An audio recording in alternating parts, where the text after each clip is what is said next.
Hi viewers, welcome to metro style. வீடியோக்குள்ள போறதுக்கு முன்னாடி மெட்ரா ஸ்டைலை சப்ஸ்கிரைப் பண்ணாதவங்க சப்ஸ்கிரைப் பண்ணிட்டு கொஞ்சம் சப்போர்ட் பண்ணுங்க. வாங்க வீடியோக்குள்ள போகலாம். எடுத்தோடனே கார்த்திகை தான் காமிக்கிறாங்க. கார்த்திக்கு மெயில் கால் பண்றாரு. கார்த்திக்கு மெயில் கால் பண்ணி என்ன சகல எப்படி இருக்க, நல்லா இருக்கியா அப்படிலாம் விசாரிச்சுட்டு என்ன சகல ரேவதியை பார்க்க ரொம்ப ஆசையா இருக்கா அப்படின்னு மெயில் கேட்கிறாரு. அதுக்கு கார்த்தி ஆமா, இருந்தாலும் என்ன பண்றது, சரி சரி சகல நீ வருத்தப்படாத, வீடியோ கால்ல நான் ரேவதியை காமிக்கிறேன் அப்படின்னு சொல்லி மெயில் சொல்றாரு. அதுக்கு கார்த்தி இல்ல பரவாயில்ல இருக்கட்டும் அப்படின்னு சொல்லி சொல்றாரு. அதுக்கு மெயில் வாங்கணும் சொல்றாங்க. ஏன் மாப்பிள்ள இப்படி சொல்ற, உனக்கு ரேவதியை பார்க்க ஆசை இல்லையா அப்படின்னு இல்ல எனக்கு ஆசையா தான் இருக்கு, ஆனா ஏதாவது பிரச்சனை வரப்போகுது, அதனால தான் அப்படி சொன்னேன் அப்படின்னு சொல்லி சொல்றாரு. அதுக்கு மயில் சொல்றாரு அதெல்லாம் ஒன்னும் ஆகாது சகல, நான் பாத்துக்கிறேன் அப்படின்னு சொல்லி சொல்றாரு. நீ ரேவதியை பாரு அப்படின்னு சொல்லி வீடியோ கால் பண்ணி ரேவதியை காமிக்கிறாங்க. ரேவதி எல்லாரும் கூடயும் உட்காந்து ஜாலியா பேசிட்டு இருக்காங்க. அதை பார்த்து கார்த்தி ரொம்பவே சந்தோஷப்படுறாங்க. ரேவதி எவ்வளவு கலகலப்பா எல்லாரும் கூட சிரிச்சு பேசிட்டு இருக்காங்க அப்படின்னு நினைச்சு சந்தோஷப்படுறாரு ரொம்ப. அதுக்கு கார்த்தி சொல்றாரு எனக்கு ரொம்ப சந்தோஷமா இருக்கு, ரேவதி இந்த நிலைமையில பாக்குறதுக்கு எனக்கு ரொம்பவே சந்தோஷமா இருக்கு அப்படின்னு சொல்லி மயில் வாங்கினது கிட்ட சொல்றாங்க. அது சரி சகல, ஆனா ரேவதிக்கு உன்னோட ஞாபகம் வரணுமே, இப்படியே இருந்துட்டு இருந்தா அப்புறம் அத்தை ரேவதிக்கு உன்னோட ஞாபகத்தை வரவே விட மாட்டாங்களே, அப்ப கார்த்திக் இப்ப என்ன பண்றது அப்படின்னு கேட்டு இருக்கும் போது மயில் வாங்கணும் ஒரு ஐடியா சொல்றாரு. அதுக்கு நீயும் ரேவதியும் சந்திக்கணும் சகல,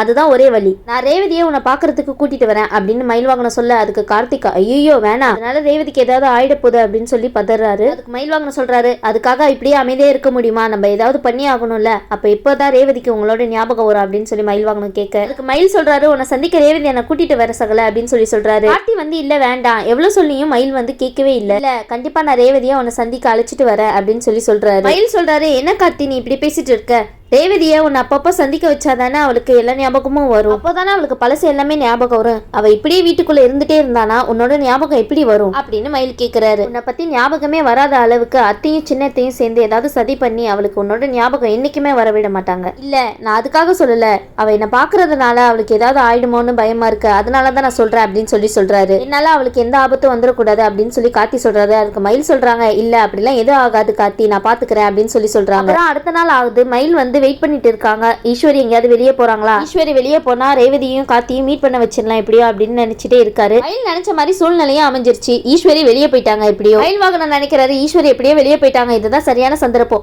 ரேவதியும் கார்த்தியும் எப்படியாவது மீட் பண்ண வச்சிடணும் அப்படின்னு சொல்லி நினைச்சிட்டு இருக்காரு. எப்படியாவது ரேவதியை கார்த்தி இருக்கிற இடத்துக்கு கூட்டிட்டு போயிடணும். சகல எங்க இருப்பாரு, கண்டிப்பா சகல அவங்க அம்மா ஆசிரமத்துல தான் இருப்பாங்க, நம்ம அங்கேயே அழைச்சிட்டு போயிடலாம் அப்படின்னு மயில் நினைச்சிட்டு இருக்காரு. அதுதான் சரியான இடமும், நம்ம ரெண்டு பேருமே அங்கேயே சந்திக்க வச்சிடலாம் அப்படின்னு நினைக்கிறாரு. மயில் ரேவதி கிட்ட போயிட்டு என்ன ரேவதி உனக்கு வீட்லயே இருக்க போர் அடிக்கலையா அப்படின்னு சொல்லி சொல்றாரு. அதுக்கு ரேவதி சொல்றாங்க ஆமா மாமா எனக்கு ரொம்ப போர் அடிக்குது, ஆனா என்ன பண்றது அப்படின்னு கேக்குறாங்க. மயில் சொல்றாங்க சரி வா நம்ம வெளியே போயிட்டு வரலாமா அப்படின்னு சொல்லி கேட்க சரி மாமா அப்படின்னு சொல்லி ரேவதி சொல்றாங்க. மயில் ரோகிணியும் கூப்பிடுறாங்க, நீயும் வா வெளியே போகலாம் அப்படின்னு சொல்லி கூப்பிடுறாங்க. அதுக்கு ரோகிணி இல்ல நான் வரல, நீங்க வேணா ரேவதியை கூட்டிட்டு போங்க அப்படின்னு சொல்லி சொல்றாங்க. ரோகிணி கேக்குறாங்க ஆமா எங்க போறீங்க நீங்க அப்படின்னு கேட்கும் போது மயில் வாங்கணும் சொல்றாங்க பாரு ரோகிணி, இப்ப உங்க அம்மாவும் இல்ல சின்ன அத்தையும் இல்ல, இந்த சந்தர்ப்பத்தை பயன்படுத்தி ரேவதியும் கார்த்தியையும் சந்திக்க வைக்க போறேன், அதனால கார்த்தி ஆசிரமத்துல தான் இருப்பா, ரேவதி அங்கேயே கூட்டிட்டு போய் ரெண்டு பேரையும் சந்திக்க வைக்க போற அப்படின்னு சொல்லி மயில் ரோகிணி கிட்ட சொல்றாரு. ரேவதி இப்படியே வீட்டுக்குள்ள இருந்தா கார்த்தி பத்தி ஞாபகம் சுத்தமா வரவே வராது அப்படின்னு சொல்லி சொல்றாரு. அதுக்கு ரோகிணி சொல்றாங்க ஆமா சரிதான், இதுதான் கரெக்டான சந்தர்ப்பம், அம்மாவும் இல்ல சித்தியும் இல்ல, இந்த சந்தர்ப்பத்தை நம்ம நல்லா பயன்படுத்திக்கலாம் அப்படின்னு சொல்லி ரோகிணி சொல்றாங்க.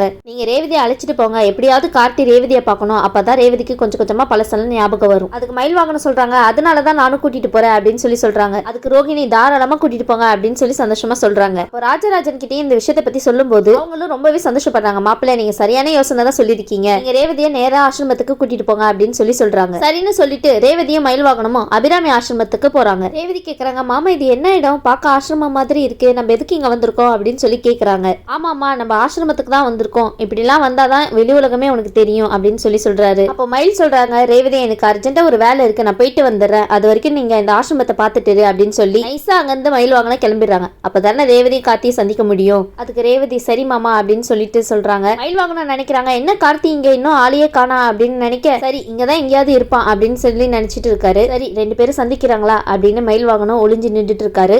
அடுத்து அந்த ஆசிரமத்தை தான் காமிச்சிட்டு இருக்காங்க. அந்த ஆசிரமத்துல எல்லாரும் சாப்பிடுறதுக்காக போறாங்க. ரேவதி அங்க உள்ளவங்க கிட்ட கேக்குறாங்க இது யார் ஆசிரமம், யார் நடத்திட்டு இருக்கா அப்படின்னு சொல்லி கேட்டுட்டு இருக்காங்க. அப்ப அங்க உள்ளவங்களா சொல்றாங்க இதை கார்த்தி தான் நடத்திட்டு இருக்காரு அப்படின்னு சொல்லி சொல்றாங்க. இது அவங்க அம்மாவோட ஆசிரமம், அவங்க அம்மாக்காக இந்த ஆசிரமத்தை கட்டியிருக்காரு அப்படின்னு சொல்லி சொல்றாங்க. அப்படின்னு கார்த்தியை பத்தி எல்லாருமே நல்ல விதமா சொல்லிட்டு இருக்காங்க. தினமும் இங்க சாப்பாடு போடுவாங்களா அப்படின்னு சொல்லி ரோகிணி கேக்குறாங்க. அதுக்கு அங்க உள்ளவங்களா சொல்றாங்க ஆமா கார்த்தி ஐயா நல்லா நாங்க தினமும் இங்க சாப்பிட்டுட்டு போறோம் அப்படின்னு சொல்லி சொல்றாங்க. ஒருவேளை சாப்பாடுக்கே நாங்க ரொம்ப கஷ்டப்பட்டுட்டு இருந்தோம், ஆனா இந்த கார்த்தி ஐயானால தினமும் நாங்க சாப்பிடுறோம், அதுக்கு அவருக்கு தான் நாங்க வந்து ரொம்ப நன்றி சொல்லணும் அப்படின்னு சொல்லிட்டு இருக்காங்க. எல்லாரும் கார்த்தியை பத்தி இப்படி பெருமையா சொல்லிட்டு இருக்கும்போது ரேவதிக்கு கார்த்தியை பார்க்கணும்னு ரொம்ப ஆசை வருது. அப்ப கார்த்தி எங்க அப்படின்னு சொல்லி ரேவதி கேட்கும் போது அங்க உள்ளவங்க தோ அங்க நிக்கிறாரு அவர் தான் கார்த்தி அப்படின்னு சொல்லி காமிக்கிறாங்க. கார்த்தி திரும்பி நின்று பேசிட்டு இருக்கும் போது அப்ப ரேவதி கிட்ட வராங்க. இந்த சீன் ரொம்ப சூப்பரா இருக்கு, அப்படியே பக்கு பக்குன்னு இருக்கு, என்ன ஆக போகுதுன்னு. கார்த்தி பக்கத்துல போய் நின்னுட்டு கார்த்தி அப்படின்னு கூப்பிடுறாங்க. அப்ப கார்த்தி மெதுவா திரும்பி பாக்குறாரு. அதுக்கு ரேவதி நீங்க தான் கார்த்தியா அப்படின்னு சொல்லி கேட்க ஆமா நான் தான் கார்த்தி அப்படின்னு சொல்லி சொல்றாங்க. கார்த்தி அப்படியே அசந்து போய் நிக்கிறாரு. ரேவதி கார்த்தியை பார்த்து வணக்கம் அப்படின்னு சொல்லி சொல்றாங்க. கார்த்தியும் வணக்கம் அப்படின்னு சொல்லி சொல்றாரு.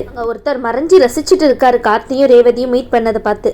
அது வேற யாரும் இல்லைங்க, மயில் வாகனம் தான். அவர் ஆசைப்பட்ட மாதிரியே கார்த்தியும் ரேவதியும் மீட் பண்ணிட்டாங்க. மயில் வாகனம் நினைக்கிறாரு ஆஹா இதுக்காக தானே இத்தனை நாள் காத்துட்டு இருந்தோம் அப்படின்னு நினைச்சிட்டு இருக்காரு. கார்த்தி நினைக்கிறாங்க இதெல்லாம் மயில் வாகனம் அண்ணனோட வேலையா தான் இருக்கும் அப்படின்னு சொல்லி நினைக்கிறாரு. கார்த்தியும் ரேவதியும் பேசிட்டு இருக்கும் போது ரேவதிக்கு உள்ளுணர்வு ஏற்படுது. கார்த்தி கிட்ட ரொம்ப நாள் பழகின மாதிரி ஏதோ அவங்களுக்கு தோணிட்டே இருக்கு. அதுக்கு ரேவதி சொல்றாங்க இப்பதான் உங்களை பாக்குறேன், ஆனா எங்கேயோ பார்த்த மாதிரியே இருக்கே அப்படின்னு சொல்லிட்டு இருக்காங்க. அப்ப கார்த்தி நினைக்கிறாங்க ஏன் தெரியாது, நான் தான் உங்களோட புருஷனாச்சு அப்படின்னு சொல்லி நினைச்சிட்டு இருக்காரு. அதுக்கு ரேவதி சொல்றாங்க உங்களை பத்தி இங்க உள்ளவங்க எல்லாருமே ரொம்ப பெருமையா பேசுறாங்க, அதை கேட்டதுக்கு அப்புறம் எனக்கு வந்து உங்களை பார்க்கணும்னு ரொம்ப ஆர்வமா இருந்துச்சு அப்படின்னு சொல்லி சொல்றாங்க. உங்களை நினைச்ச உண்மையாவே பெருமையா இருக்கு. உங்க அம்மாக்காக இந்த ஆசிரமத்தை கட்டி உள்ளவங்க ஒரு வேலைக்கு கூட சாப்பிட வழி இல்லாம கஷ்டப்பட்டுட்டு இருக்காங்க, ஆனா நீங்க தினமும் அவங்களுக்கு சாப்பாடு கொடுத்துட்டு இருக்கீங்க, அதை நினைச்சு எனக்கு ரொம்ப பெருமையா இருக்கு அப்படின்னு சொல்லி சொல்றாங்க. ரேவதி கார்த்திகை எப்படி புகழ்றாங்களே.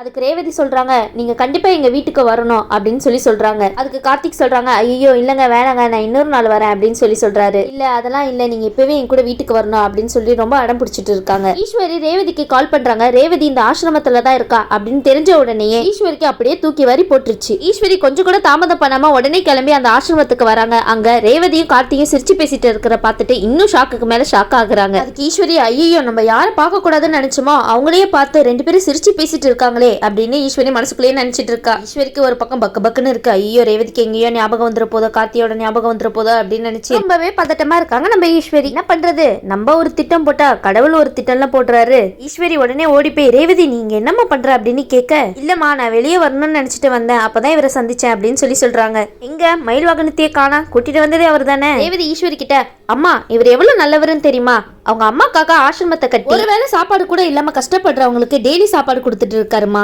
அப்படின்னு ரேவதி கார்த்தியை பத்தி ரொம்ப புகழ்ந்து பேசிட்டு இருக்காங்க. ஈஸ்வரிக்கு என்ன பண்றதுன்னே தெரியாம திகைச்சு போய் நிக்கிறாங்க. நம்மளும் இவங்கள மாதிரியே செய்யணுமா அப்படின்னு சொல்லி ஈஸ்வரி கிட்ட சொல்றாங்க.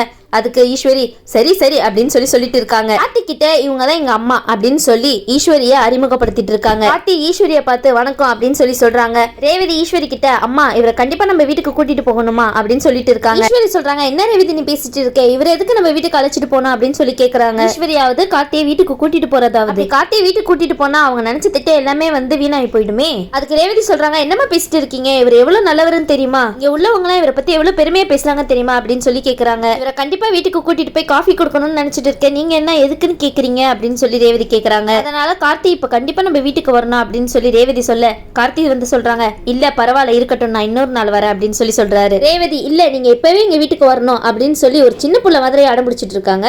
கார்த்தியும் வேற வழி இல்லாம சரி அப்படின்னு சொல்லி சொல்றாரு.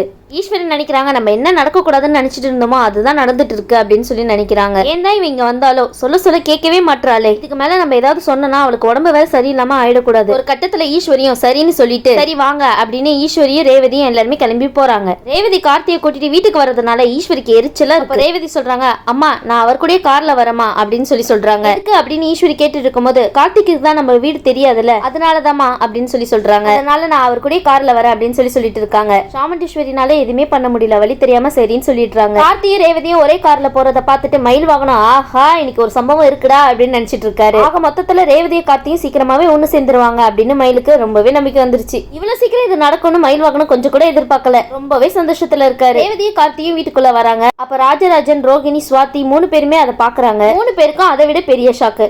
என்ன ரேவதி நம்ம வீட்டுக்கு கார்த்தியை கூட்டிட்டு வராங்களே அப்படின்னு சொல்லி நினைக்க அதுக்கு பின்னாடி பார்த்தா நம்ம சாமுண்டீஸ்வரி பின்னாடியே வராங்க. இவங்க 3 பேருக்கும் ஒண்ணுமே புரியல. என்னடா இது இவங்க பின்னாடி அம்மாவும் வராங்களே அப்படின்னு நினைச்சிட்டு இருக்காங்க. இவங்க 3 பேரும் சேர்ந்து வந்ததை பார்த்து அவங்களுக்கு தலைகால புரியாம நின்றுட்டு இருக்காங்க. சாமுண்டீஸ்வரி மறைச்சிட்டே வராங்க. ராஜராஜன் சுவாதி ரோஹிணி 3 பேரும் நின்றுட்டு இருக்காங்க. என்னாச்சுன்னு தெரியலையே அப்படின்னு நினைச்சிட்டு அப்ப ரேவதி வந்து சொல்றாங்க அப்பா இவர் கார்த்திப்பா. அப்ப ராஜராஜன் நினைக்கிறாங்க ஆஹா ரேவதிக்கு இவர் யாருன்னே தெரியாம கூட்டிட்டு வந்திருக்கா போல அப்படின்னு நினைச்சிருக்காரு. என்ன என்ன நடந்துச்சு என்ன விஷயம் தெரியலையே அப்படின்னு எல்லாரும் முடிச்சிட்டு நிக்க ஆஹா நம்ம பெரிய மாப்பிள்ள தான் ஏதாவது பண்ணிருப்பாங்க அப்படின்னு எல்லாருக்கும் தோணிட்டு இருக்கு. அப்ப கார்த்தியை எல்லாருக்கும் அறிமுகப்படுத்தி வச்சிட்டு இருக்காங்க நம்ம ரேவதி. இதை பார்த்த ஈஸ்வரிக்கு ஒண்ணுமே புரியல, என்ன பண்றது ஏது பண்றதுன்னு தெரியாம நின்றுட்டு இருக்காங்க. என்ன பண்ண முடியும், ஒன்னும் பண்ண முடியாதே, அவங்க பொண்ணே வீட்டுக்கு கூட்டிட்டு வந்துட்டாங்க. இதுக்கப்புறம் ஏதாவது சொல்ல போய் ரேவதிக்கு ஏதாவது ஆயிடுச்சுன்னா அதனால அமைதியா தான் இருக்கணும் ஈஸ்வரி. இனி என்னெல்லாம் நடக்குதுன்னு வெயிட் பண்ணி பார்க்கலாம். இந்த வீடியோ உங்களுக்கு பிடிச்சிருந்துச்சுன்னா லைக் பண்ணுங்க, ஷேர் பண்ணுங்க, மறக்காம மெட்ராஸ் ஸ்டைலை சப்ஸ்கிரைப் பண்ணிடுங்க. தேங்க்யூ.